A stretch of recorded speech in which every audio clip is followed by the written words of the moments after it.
The second episode of the Ranma 1/2 reboot is out, and it's quite interesting.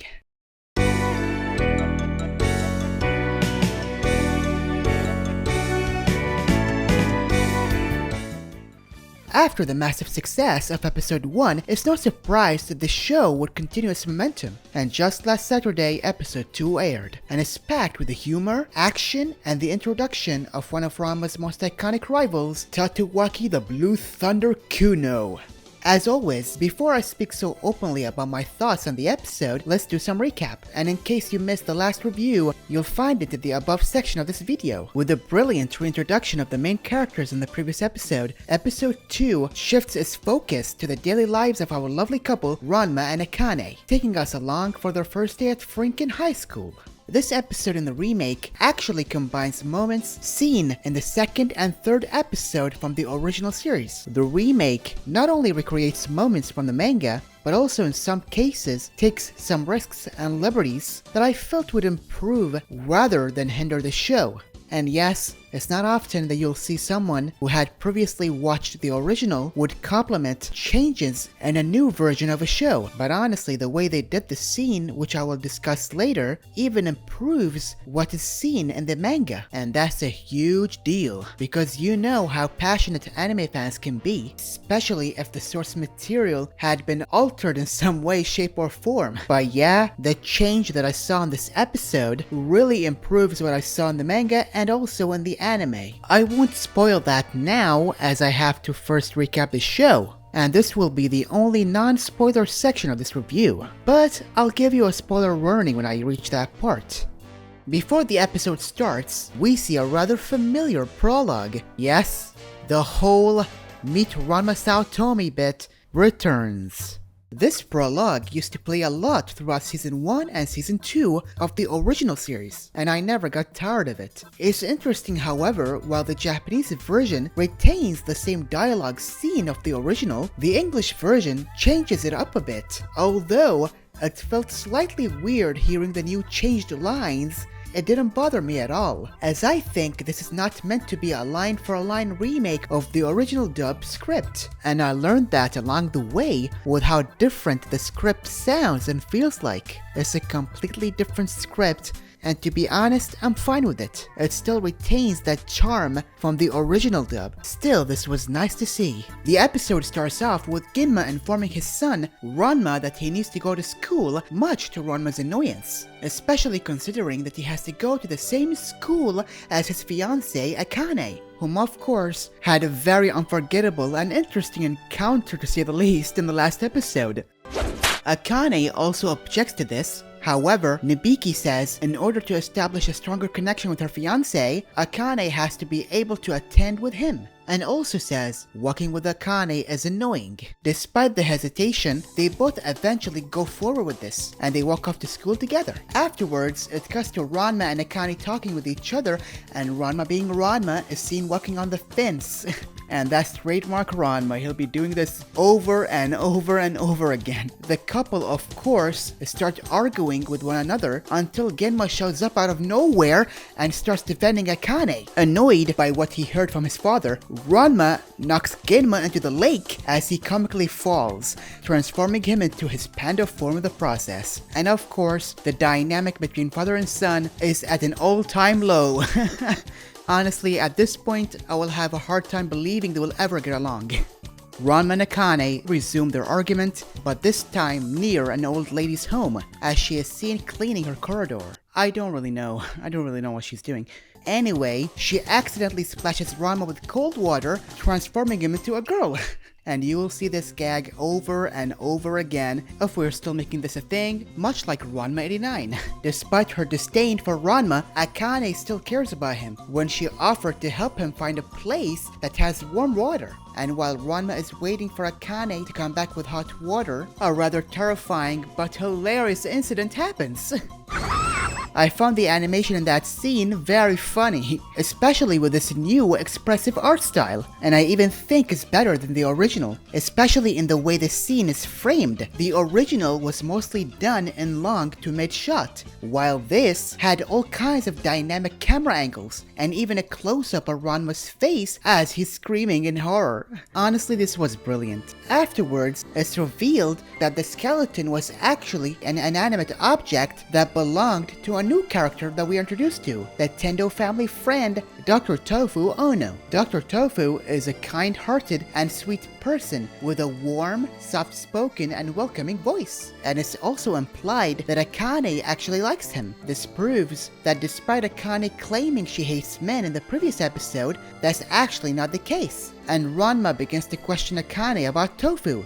After suggesting how nice Tofu is to her family and herself, she asserts that she still hates men, as every morning, Akane is challenged by the boys from the sports club on her way to school, and we quickly find out why. After a wild, chaotic brawl reminiscent of the 2000s film Battle Royale, seriously watch the movie, it's fantastic, Akane emerges victorious, and we are introduced to a new character, the captain of the school's kendo club, the rising new star of the high school fencing world. His peers call him the Blue Thunder of Furinkan High, Tatewaki Blue Thunder Kuno. What a badass name, right? Despite his serious demeanor, Kuno is, in reality, a bit of a dimwit. He takes his kendo master persona incredibly seriously, acting like he's in an actual Edo period drama. This is reflected brilliantly in the way he speaks, using over-the-top archaic language and Shakespearean theatrical style of speaking, if you're following the English dub, that adds to the character's comedic appeal. Kuno's obsession with Akane is revealed right away.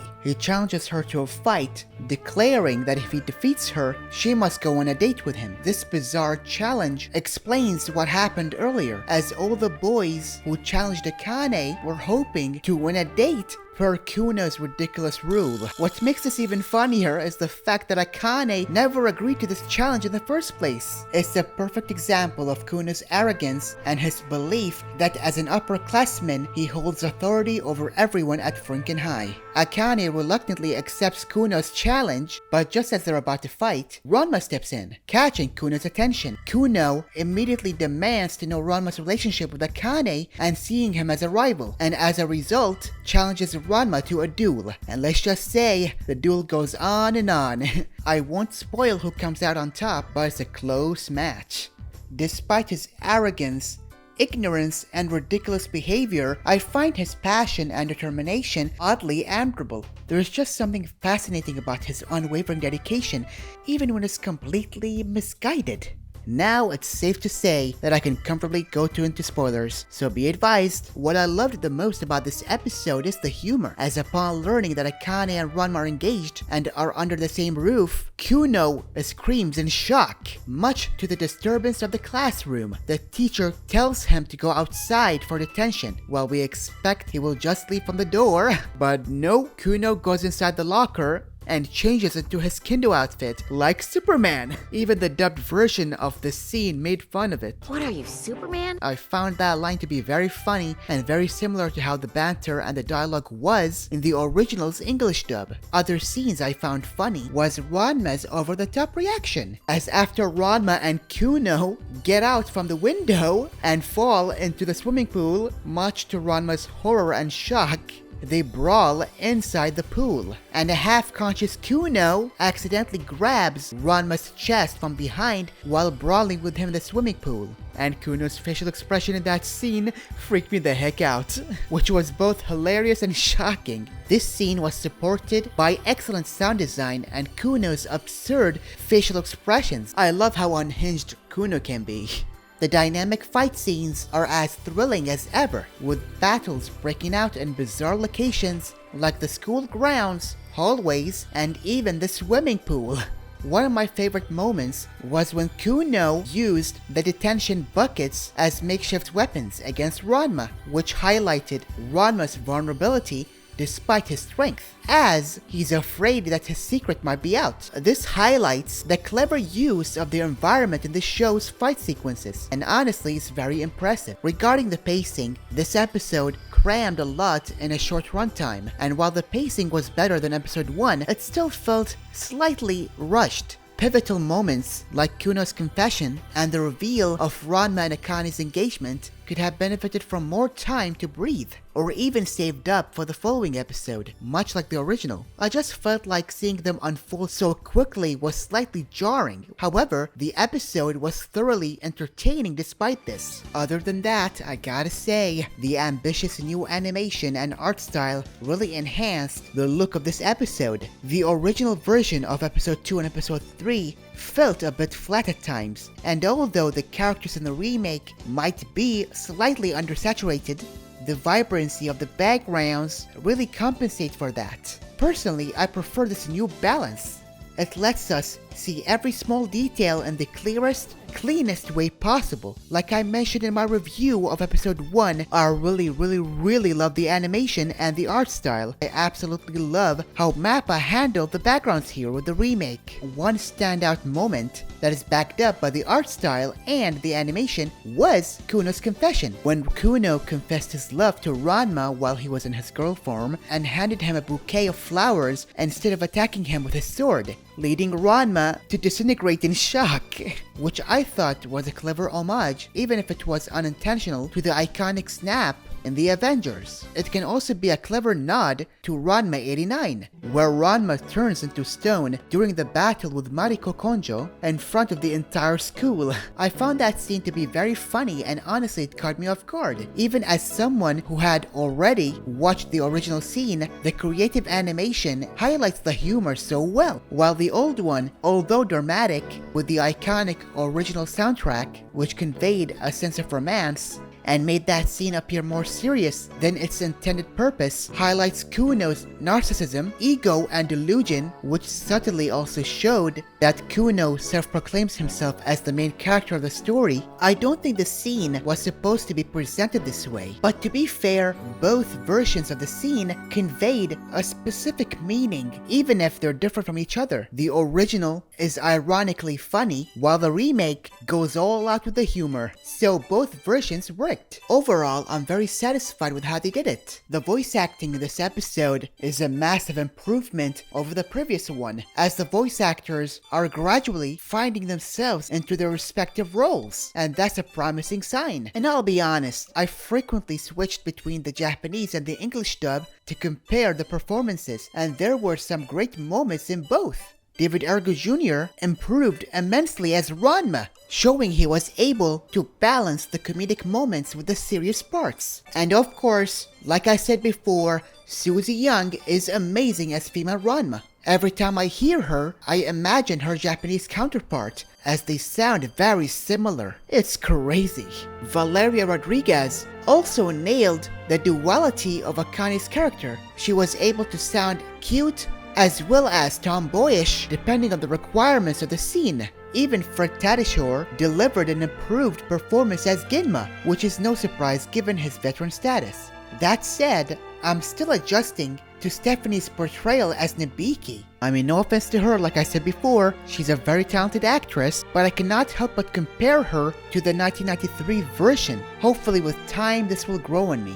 On the flip side, as for this episode's newcomer, John S. Scott of Beastars fame portrays Tatewaki Kuno, and he was excellent. Kuno's characterization as seen in the original dub is still intact, and I felt this was the right call. This was supported by Jonna's amazing deep voice, which really brought out Kuno's serious moments. While I'd like to hear more of his comedic range, he's already made a strong impression on me. While I will miss hearing Ted Cole's iconic Kuno voice, Jonna is proving to be a worthy successor. One surprise that caught me off guard was hearing Josh Keaton. Yes, the spectacular Spider-Man himself voiced Dr. Tofu, and he sounded great, and was up there with Ian James Corlette's iconic performance. I'm excited to hear more from Josh very soon, especially in the next episode, and I'm sure he's gonna knock it out of the park. Overall, I give this episode an A+. Episode 2 not only escalates the action, but also introduces Kuno in spectacular fashion, delivering everything that makes Ranma 1/2 great. From the preview, we know that episode 3 will carry over with Kuno and will explore Kuno's new obsession with female Ranma, as well as Akane's crush on Dr. Tofu, and I cannot wait to see it this Saturday.